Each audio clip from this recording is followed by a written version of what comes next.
Hey, what's up guys? I'm Oakley Highdef, and we're going to cover some more Rome 2 news. This is going to be in the form of 4 pictures that were released combined.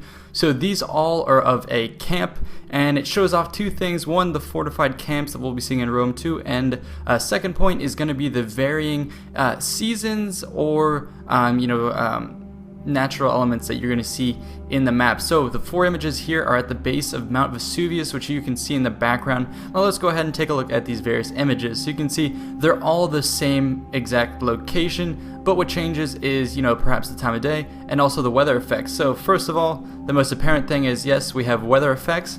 It's going to be cool. That's been something we've seen in the past. It varies kind of randomly. But something that's interesting is that Rome 2 is going to take place on a yearly basis. Once you end your turn and start again, a year will have passed.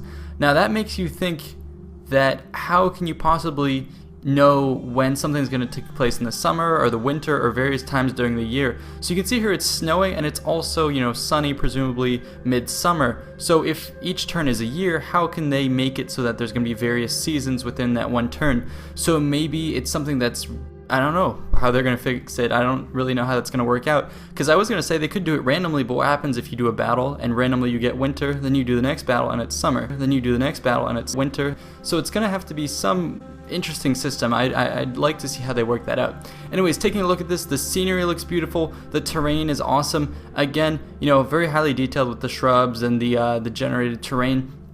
As we saw with the Battle of the Nile, the terrain was more varied and detailed, but this is probably a more randomly generated one, but it still has a lot of detail and a lot of contours that you can exploit and position your armies on. Also, what you'll notice if you look in the background in all of these, there's sort of this weird rectangle in the background. So at first I wasn't sure what that was, but upon closer inspection it looks like that's going to be a deployment zone. So maybe does that mean that the attacker is restricted to deploying right there, or maybe that's the external deployment zone of a defender? I don't know. You would think that the attacker would be able to spawn all around, so that's kind of interesting to see that it's over there. Then again, that might just be one of many deployment zones, or it could have different connotations that we're not aware of. I just wanted to point that out to you guys. Anyways, yeah. Now let's take a look at the fort itself. Now this is most undoubtedly a fort that will be, once you put your army on defensive stance, this is the fort that you'll be given. Now this fort, it's not exactly obvious if the forts will be specific to the factions, because obviously the Romans had their Roman military forts that they established at the end of every day's march, known as the Castra. But these forts here are kind of different from the Roman forts, so maybe there will be a generic fort that all factions get.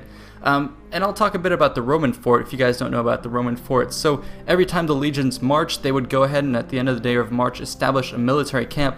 Now this served dual purposes. One, it was to serve as a temporary housing for their forces so they weren't ambushed or attacked during the night. It was a place of shelter to store all their supplies, etc., and sort of rest up their men.